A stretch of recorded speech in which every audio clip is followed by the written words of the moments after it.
Hi guys and welcome back to RareRoo Crafts. It's Sarah here and I thought I would jump on very quickly just to demould the resin pieces that we made on yesterday's live. I popped one out and it is just so beautiful. You can see all the detail in it and the camera's not picking up, but it's got real beautiful luster and shine to it because I put the mica powder in this one. And I just, as it popped out, it was so amazing, I thought I would share popping them out of the mould. So we will start by taking out the rest of these little cherubs, and they just pop out so easily with no fuss whatsoever. And you can see that there's just a little bit of over resin on the back there, but that just peels off quite nicely like that. And anything that you're not sort of, you know, if there's a little bit where you think actually that's not as I want it to be, you can take a little file and just, so this is just like a jewellery file, and it will file it and smooth it out for you. So those are our little cherubs, and then we've got the last one in this little mould. This one's so cute. So it's little, you can even see the little tiny fingers that I've moulded. How amazing is that? So those were the cherubs that came out. We did the dress mould, so this is the one that we put some glitter in. There's a couple of colours of resin in this one. So let's see what this comes out like. I think they are still maybe slightly damp on the other side, but they're demoulding fine. So, oh my goodness. Oh my goodness. Wow. Look at that. I love it. You can see all the glitter in it. There's a little bit of the white down the bottom there, but it's got all the ruching in the front of her dress there. That is beautiful. I love that one so much. I'm so excited. Oh, I don't know what to pop out next. Right, let's take out the little tiny hearts. So these were the ones where we just got a bit of the resin left over, so I thought I might as well fill a mould with them. So we've got this little one. That's really cute. You can see the little tiny stars from the nail art set, and there's a couple of little bits of glitter in that in there where the glitter's been floating about from making this one. And then we've got, oh, that one's really pretty. So that one has got a bubble in it that didn't come to the surface, but it's okay, it's still very pretty and I will still definitely use it. But this is what you get if you don't get the air bubbles to the top. So I obviously didn't go over this one enough with the heat tool. And then we've got it in the really beautiful sort of coppery goldy colour, which is really pretty. You can't see the stars in that one as much, but it is very, very pretty nonetheless. What else have we got? Oh, we've got some roses. Let's see what we got with this one. Oh, they're quite cute. So this I put the red resin, but I put some red glitter in the bottom. It's not picking up the glitter on that very well, but on the camera, but it is really quite pretty.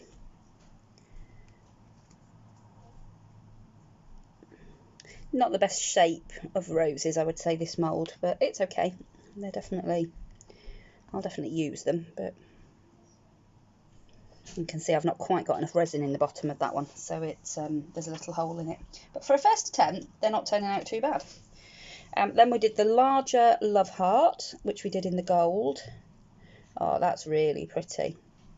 So that, if you rubbed over the top of that with a different coloured wax, that would really bring out all that lovely sort of filigree work on the top of the love heart. That's really beautiful. Now the ones that had got the mica in are not as shiny as I thought they were going, as they looked when they were in liquid form. Those have come out with a really beautiful luster, and these have got a bit of a metallic glint to them, but not as much as I sort of perhaps thought. So I might try brushing some into the mould next time. So those stars are really nice. They come out with a really lovely shape, and you can just see how easily they just pop out, and they're just so crisp. Really, really lovely. Really like those. We've got the two crosses. These were done with sort of the blacky coloured, it's like black and gold, and the gold has just fallen to the bottom of the mould, and oh, that is really beautiful. That looks really vintagey. You could just put a bail in on the back of that and use that as a necklace. It is so beautiful. And let's have a look at this one. So again, this one's got a little bit of overflow on the, but it just picks off easily enough. Look at that. Oh my gosh, I love that one. I really love that one. I might use that on the front of a box or something. That is gorgeous. That is just gorgeous. I love it. We've got our beautiful ballerina. Let's take her out. Just be careful of her little, delicate little hand. Oh, wow. Don't know if the camera will pick up the detail, but wow. You can see all of that detail on her bodice. That is amazing. All the detail in her face. She's got a beautiful little hand up there. And then in the skirt, I put a little bit of white glitter just in the skirt area on the tutu. And you can actually just see that on the actual tutu. So it just makes the tutu looks ever so slightly different. So it's still slightly pliable at the moment, but I think that's because it should have another couple of hours really before it's set. So now that it's out the mould, it'll set quicker as well. And then finally, for the resins, we did the key escutcheons as well, which was this one. So let's see what we get. So again, we just sort of used up what we'd got in terms of the resin. We just chucked some gold mica powder in, and that black and gold mica powder, that is phenomenal. I'm loving this black mica powder with the gold in it. It gives such a vintage look. That is absolutely amazing. I love that so much. Then we've got this one. It's a bit harder to get out because it's got a couple of bits on the, there we go. Oh, these have turned out so beautifully. Oh, I love them. Oh, I want to do the other faces now. I want to do the other face mould that I've got, because I bet they would, because the detail that comes out in this resin is just superb. And these are lovely because they do look metallic, and with a little bit of metallic wax over the top, that would just make it even more sort of metallic looking.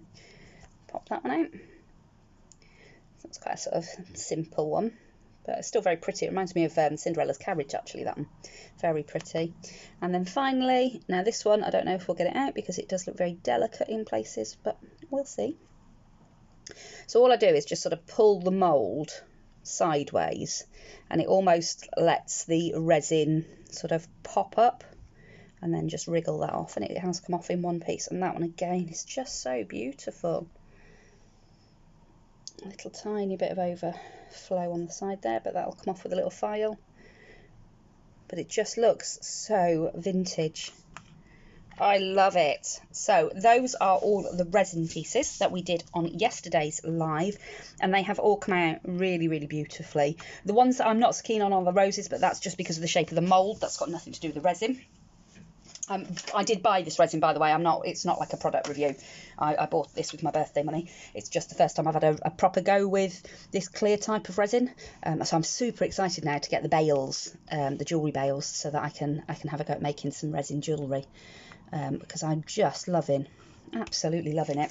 So these are the pieces that I did with the Powertex and the Plaster of Paris. They've come out okay. But it's very much just like Plaster of Paris, to be perfectly honest. I wouldn't waste my Powertex on this. I would just do it with glue and water, because, you know, you've not got any, there's no greater detail or anything like that. In fact, you can see there that her nose is missing. It's quite bubbly in places. And this is the other one that I did. And as you can see, it breaks, it crumbles, just like normal Plaster of Paris does. So actually, if you've got Powertex, I wouldn't waste your Powertex putting it in with Plaster of Paris. It was worth the experiment, but I definitely won't be using it in that way again. However, I will definitely be using the resin that I've got, and I will probably end up buying some more of this because I love it, and I just love that you can, you know, you can make your pieces in any colours that you want. I'm absolutely loving this. I'm going to be making loads in that blacky coloured mica powder. I might have to see if I can get some more of that mica powder. But I equally love this one, which was done with the alcohol ink, and so you've got that sort of, it's still slightly sort of, it's not opaque. It's got the colour, but it's not opaque, and obviously you can see all the glitter and everything in her skirt on that one. So I like that one as well, and I think I can see lots of uses for using the alcohol inks in with the resins. So beautiful, super pleased. I'm absolutely loving the resins. I am actually going to wash all my moulds properly this time, so that's a job for this afternoon. I'm going to give them all a good soak, give them all a good clean, let them dry naturally, and then put them away, so that when I want to get my resins out again and have a play, I'll have clean moulds, not like yesterday's debacle. So thank you very much for joining me to have a look at the de-moulded resin pieces. I hope you enjoyed it, and I hope you enjoyed experimenting with me yesterday, those that joined me on the live. I will be doing some more resin work in the future. Like I say, I've got some jewellery bales and things coming, so I'm going to have a play with those. But that's it from me for now. I will hope to see you all again very soon in another crafty video. Bye for now.